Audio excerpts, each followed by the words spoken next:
Hey guys, this is Josh. And Carolyn. With Homesteading Family, and welcome to this week's episode of the Pantry Chat, Food for Thought. This week we are talking about the ultimate homestead pig, the Kune Kunes.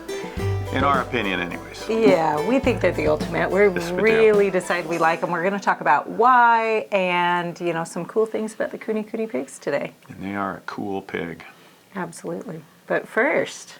little chit chat. What have you been up to? I beat you to it. Gosh, I thought I was going to buy myself some time. What is going on with you here on the homestead? Well, by the time you guys watch this, we'll be at the other side of a whole lot of events that are coming up for us. And so there's been a lot of energy put into getting ready for a lot of fun events. And the first one is that we have Joel Salatin coming to stay at our house for a couple of days. Some of you guys have signed up for the consult that will be here at our house with Joel Salatin and then over at a neighbor's farm the next day. And people are coming and getting to watch that. So they're getting to watch and learn as Joel gives us advice. Yes. So this will be very interesting. Hopefully I'm not in trouble for anything. So there's a lot to do to be prepared for that. Yep. But then right in the middle of the 2 days that Joel's here, we're doing a farm-to-table dinner with him here on the property. And so that's really exciting. And that is all sorts of details that need to be taken care of. And then as soon as that's done, Josh and I are jumping in the car to head to Coeur d'Alene and be down there for a couple days for the Modern Homesteading Conference. Yeah. So as you guys are seeing this, again, it'll be all done. It'll be all over. We're pre-filming because we've got so much going on. So hopefully some of you guys have been there and we've gotten to hang out with you at that point. Yeah, hopefully we'll meet you at the conference, some of you there. Yeah. The conference is going to be great. A lot of good speakers. Of course, Joel's going to be there, and Daniel, and Melissa K. Norris. Mm-hmm. And Brandon Shear, and Anna Briggs, Anna of All Trades. A whole lot of people. I'm speaking. Yep. We're speaking together. We're actually doing a live in-person pantry chat.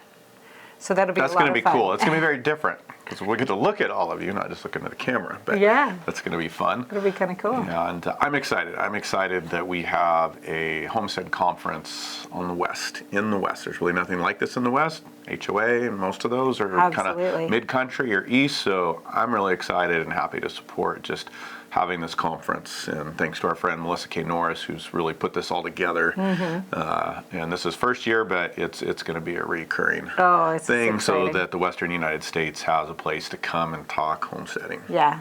Very cool. Absolutely.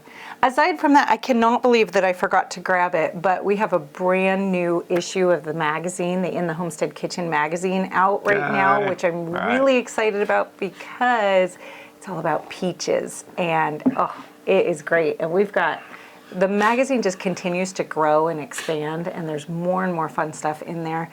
Lots of articles, lots of recipes, specifically recipes on preserving, which are hard to find out there in the magazine world. So make sure you check that out. I'll put the link in the description. You can check out where to get a subscription for that digital magazine. Very cool. So it'll be really fun. It's a beautiful magazine. It keeps growing. I'm watching it get thicker and thicker. Thicker and thicker every time. It's very exciting. So aside from that, on the homestead though, we have been playing with goat cheese now. That's right. We actually have goat's milk right now and no cow milk. Yes. Which is interesting. We'll get back into cow milk. That's a whole other story. Yep. But we've got lots of goat's milk, which is fun. Yeah, so we've been making queso fresco. We made one the other day seasoned with the spicy pluck. If you guys aren't familiar with what pluck is, it's a seasoning blend that is created with the offal of animals. The organs from animals. The very, a lot of that's very, very nutritious and healthy. It's just most of us aren't great at eating it. Yeah. And do you remember the guy's name, the chef that created this? No, not offhand. But I know I'm going to have him on the Pantry Chat for an interview in the next couple of months. Oh, very cool. Yeah, I'm really excited about that. So he took this great idea of this super nutrient dense food that none of us really want to Very eat good that at much. eating these days. Should be. And he turned them into seasoning blends, freeze-dried them and powdered them and turned them into seasoning blends, which are phenomenal. You would have no clue that you're eating great organ meat. And you can I've put them on eggs, I've put them on everything.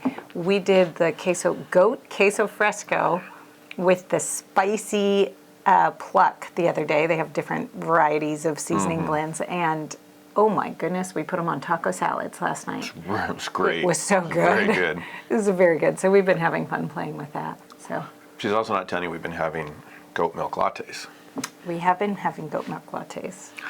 It's better than I expected, I will say that. I do look forward to getting back to good cow's milk lattes because that's where my heart lies. Absolutely. But very fresh goat milk is very good. Yeah. Yeah, so I've been enjoying that. But what about you? What are you doing? What have you been up to? Well, a lot around the same, just getting ready for the consult with Joel. I said something a minute ago about, hope I don't get in trouble. It's not about being in trouble, but I'm nervous. I mean, Joel Saladin's coming to consult and analyze our homestead and farm, and I had to fill out a questionnaire.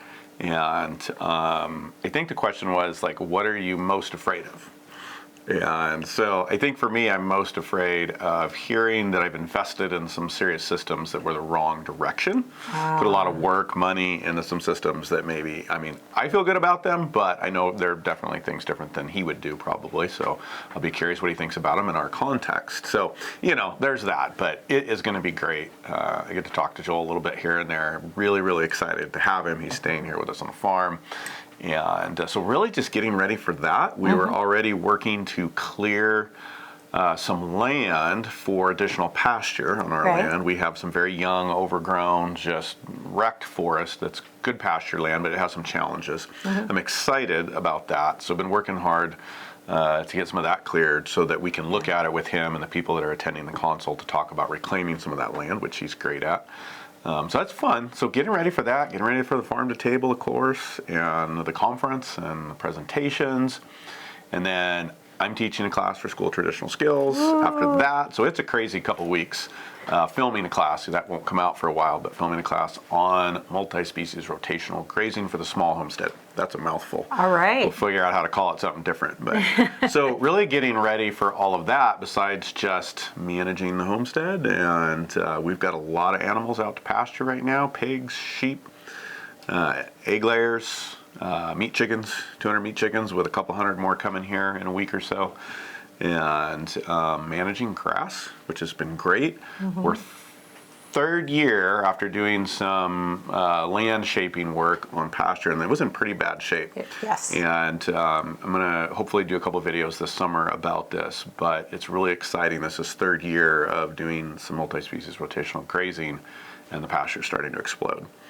And we're having really good weather this year too that helps. This is grass growing weather. So anyways, a lot of focus on systems out in the pasture along with the garden systems and the barn and everything else, just keeping the homestead moving along and working on instructors and classes for School of Traditional Skills. So all right. It's busy. Exciting stuff. It's busy. It's never boring around here.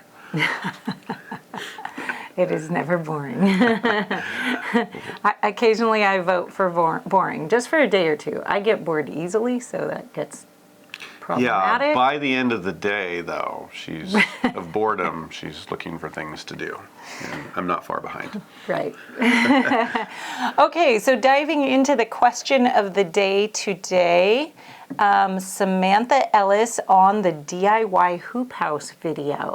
Okay, asks, what plants are you growing under the arch? In the DIY Hoop House? Yes. Okay. So the DIY Hoop House is about 60 feet long, 64 or 5 feet, something like that, built out of cattle panels, flexible cattle panels to make an arch that she's referring to with greenhouse plastic over it in this case. We actually have two. One doesn't have greenhouse plastic, but the Hoop House does. And that's where we're growing the bulk of our tomatoes, our peppers, our cucumbers, and a few lonely eggplants. A few lonely eggplants in there. Yeah, sometimes we throw onions in there.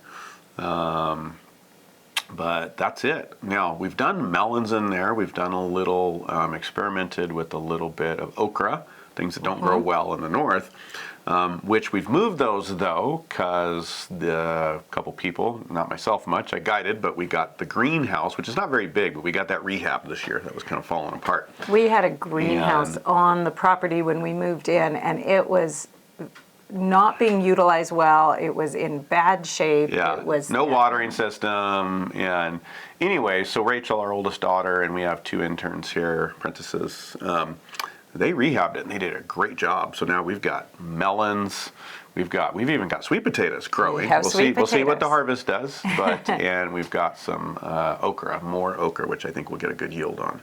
So it's amusing because right now we're trying to figure out how to cool down the greenhouse, because even though we're like having a very cool June, and you can see I'm in flannel. Yeah, I'm sitting here like holding my late coffee. June, and we're waking up to 40-degree weather. But it gets warm enough during the day that thing's cranking. Are happy plants in there. So. Yeah. So we're basically, the DIY hoop house is basically like, leaning towards a greenhouse, basically. That type of thing. Yeah. Helps us gain a little heat and help with some of these warm weather crops that really don't like North Idaho very much. In the hoop house that is not covered with plastic, we kind of call that the bean tunnel. The bean tunnel, yeah. We're growing peas on about 1/3 of it, and green beans on about 2/3, and then under that we tend to plant Cabbages? some cabbages. There's kohlrabi under there. Oh yeah, kohlrabi this year. The shade of the beans often helps to protect it from the flea beetles. Well, they don't like the shade as much for some reason. I don't know why, but if you have them in the shade under the bean tunnel, and then you'll have a cabbage right outside in the full sun, you can see the difference. The flea beetles, and that's one of the things we really struggle with here, is the flea beetles. And they will just completely decimate what's out in the sun, and they won't so much what's in the shade. This year, we're maybe not having so much luck with that because I did a great job starting the cabbages early, and they're more mature than the beans, so they're not in shade yet. Beans and peas are just growing slow. It's a cool, damp June. Yeah. But I got to tell you, you are, like Carolyn was saying, flea beetles are our largest challenge as far as a bug. We have a few others, but that's like our nemesis. That's the one thing. We don't do a lot of neem oil or even the organic sprays. We try to leave it to some very basic solutions. That hasn't been working well, so Carolyn really pushed for netting over our cauliflowers and our broccolis and some of our cabbages, and that is working really, really well. A little bit of a management to figure out there, but it's working great, and so far containing the flea beetles. So hopefully, we brought in 5 big heads of cauliflower the other day, and there were literally 2 bugs on all of it that I could find, and usually I am just trying to clean them off. So that was a very happy moment for me. Good stuff. Yeah. Good. Yep. Okay. So jumping into Pigs. the main topic The ultimate today. homestead pig. Yeah, so we've had Kune Kunes now for about A little over a year and a half. And it's the first time this year and a half that we've kept pigs full-time on the farm. We've always done seasonal feeders for the last, 15, 17 years, whatever it's been. That. And never really wanted to breed pigs, never really wanted pigs full-time, but always just kind of watching and thinking about, like, eventually we want to get there. Eventually we want that resilience, that, it's become important to us to have breeding animals, reproducing assets, if you will, on the homestead. And because it's expensive. I mean, in our area now, to buy a feeder pig, it's $150 to $300 to buy a feeder pig. Feed it out. And you still have to feed it out. Yeah. So, and so we wanted to start breeding pigs, producing our own pigs, but Carolyn wanted to produce more lard. Talk about that for a minute. Okay, so when it comes to pigs, you have 2 different kinds of pigs, right? You've got meat pigs, and you have something that's called lard pigs. That doesn't mean that they don't have meat, but it does mean that they have a much higher ratio of fat. On the homestead, one of the most challenging things to produce enough of is fat, different fats. Well, and expound on that a little bit, like how you use the fats, because a lot of people think fats are bad. Why would you want so much fat?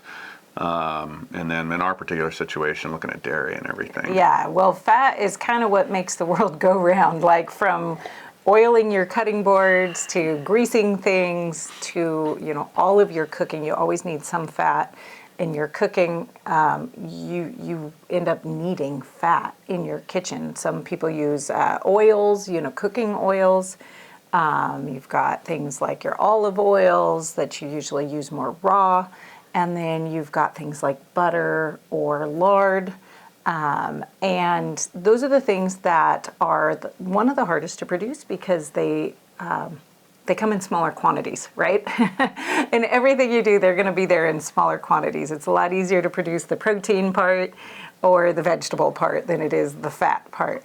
And so as we've been walking down this journey, our first solution to trying to raise our own fat on the homestead was butter.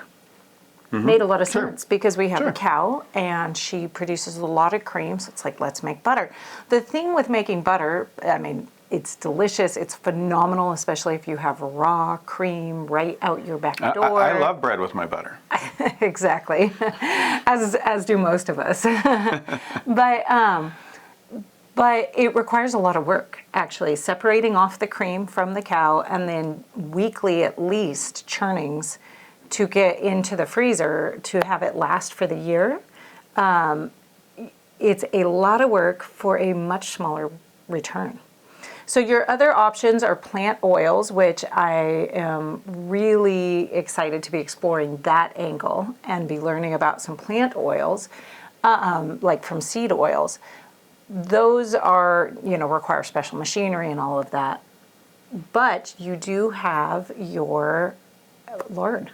Your fat. And your animal fat. Your animal fat. And it is incredibly efficient to feed an animal, and then on a single day, you get to do all of your lard rendering for the whole year. And lard, if rendered correctly, will sit on a cool pantry shelf for up to a year and, does a great job. What is really amazing is that when we started using the lard, we were kind of like, well, what do you use it in? Isn't everything going to taste awful? And easily you can start like sauteing your vegetables and using it for meats and the savory things. But we've been experimenting more and more with putting it into other foods like pastries, cookies, cakes. Fried up some lake trout in it on Father's Day. Lake trout. It was phenomenal. We did croissants, homemade sourdough croissants with lard instead of butter. And you guys, it is phenomenal. Most people cannot tell the difference. If I ask my kids now, they'll be like, yeah, I could tell you that it's made with lard because they've thought about it a lot. And we've been experimenting, like, can you tell, can you not tell? So they've really had a palette defined there. But to begin with, nobody even knew that I was using lard as I started making these changes. The only place we really reserve butter for at this point is for when it's going to go on the table so you can spread it on your toast, because nobody wants to spread lard on their toast. Well, and it's good cook. In a cooking medium, it seems to work everywhere and replace butter just fine. But, just spreadable, top of something, not so much. One of the things you're not bringing out that you've talked about is just the volume. Like, butter's great. I mean, there's the work that goes into it, but it's a lot of work for the return. You only get so much cream out of a cow. And even though we have a large cow that produces well, we'd have to have at least probably 3 cows just to get enough cream to supply, the butter need, the fat need. And of course, we have to qualify that for any new listeners. We have a very large household. We're usually feeding 15-ish people at a meal. And so you wouldn't need, most average families wouldn't need 3 cows just to have butter. But it is depends, but if you're starting to cook with it, if you're starting to use it, if you're moving away from store-bought fats and you're trying to figure out healthy fats and animal fats, butter kind of becomes the go-to. But then you quickly find, well, you need a lot more butter to replace your other uses. And the cow, while she may produce a lot of milk, is only going to produce so much butter. So you either need more cows, which that's an interesting discussion, having just spent a lot of time with Sean and Beth Doherty and how they do it. They do have more cows, and they feed the farm with the extra milk, pretty much use up all of their cream and fats. But for us, in the volume we're talking about, going to lard has just made a lot of sense in getting the volume of fats we need for our household. Plus extras, because it's not just for eating. There's so much you can do with with lard. And with that cow, you're only going to get so much milk every week. It's not like you can just do it once and then you're done. And that's something that I really like about the lard is we have a big lard day and we produce the lard we need for the year. Pretty much a year's worth of lard. And then it's done. And so that's really helpful. Yeah. So bringing this back to the Kune Kunes, the Kune Kunes are incredible lard pigs. And so not only do you get the meat off of them, but you get a lot of good fat that you can turn into this phenomenal lard that you can pretty much grease the whole household with. Right. Like, it's good stuff. So that for us has been a really big piece of having the Kune Kunes. It has, but let's back up a little bit. So we know we wanted a fat pig. Yes. There are multiple pigs that are good fat pigs. There's Kune Kunes, there's American Guineas, there's Mangalitsa's, there's the Idaho pasture pig, to name a few. Correct. All heritage or modern kind of heritage breeds, but there's a lot of good heritage meat breeds as well. And so it kind of came down to, okay, we want a pig that can produce a lot of lard for us, not just hams and bacons. Right. And so that's a type of pig. Which one do we go with? So there's some other criteria to come in there. And one of the things that I didn't want in a pig was, and one of the reasons we haven't just had them on the homestead full time is because I didn't want a rooting pig just tearing everything up or having this one place that was a big mess all the time. And so we've used pigs seasonally. We've been able to use their rooting in advantageously in seasons to prepare a piece of ground or turn large compost piles or different things, and that's great seasonally. And we're still doing that. We actually have a couple of bacon pigs Right. from a neighboring farm turning some deep bedding for us in the barn. But full time, if we're going to breed pigs, we want lard. How do we want to manage that? And I really wanted a pig that could graze, that was non-rooting and was resilient, because one of the things we're slowly working on is getting feed costs down. Yes. Feed costs are expensive. It's obviously dependent on a certain amount of industrialization in machinery. We're probably always going to have some dependence on that, but how do we reduce that? And without rooting? Well, from my research, the Kune one is the only pig that doesn't root. So, non-rooting pig, there are not very many non-rooting pigs. Yeah. And there are a few that supposedly don't root, like the Idaho pastured pigs, but everybody I know that's tried that, they've ended up rooting. They're trying to blend the Kune Kunes with I forget what variety to get the growth, get the meat, but not have the rooting. That hasn't been dependable. There are even some Kunes apparently that do root. But the line that we bought came from somebody that's been developing Kunes for a long time. Specifically for meat. Specifically for meat. And we watched a friend of ours in California for 6 years have Kune Kunes out to pasture. Never rooted. So after watching that, I said, okay, I'm sold. We're ready. And we brought them in. And so here they're good lard producers. They're not rooters, so they're not going to tear everything up. We can use them. They graze grass, so I can use them around the edges to clean up areas we've been weed whacking, so we're doing less labor, spending less money on fuel. But I'm sorry, let me just add in here before you come to your thing, because you're getting somewhere. They're also really easy to keep in, which is amazing. They're super friendly. They're not your normal pig that just runs off and squeals. Matter of fact, they're generally going to come up to you and ask for a scratch. Yeah. And sometimes lay down and roll over. So they're kind of like a dog. Yeah, and I mean, we're keeping them in with a little bit of electric wire. Single wire. We have two because we're using these Gallagher tread-ins. But even the brand new piglets, we had piglets this year. They love to be scratched, petted. They're easy to move. Yeah. So you're right, super easy to handle. The thing that has just sold me into the category of the ultimate homestead pig, though, is the maintenance cost. So when we bought these pigs a year and a half ago, they came up from kind of dryland, deserty area on hay. It was a warmer climate. I was concerned about them coming to the cold in the north.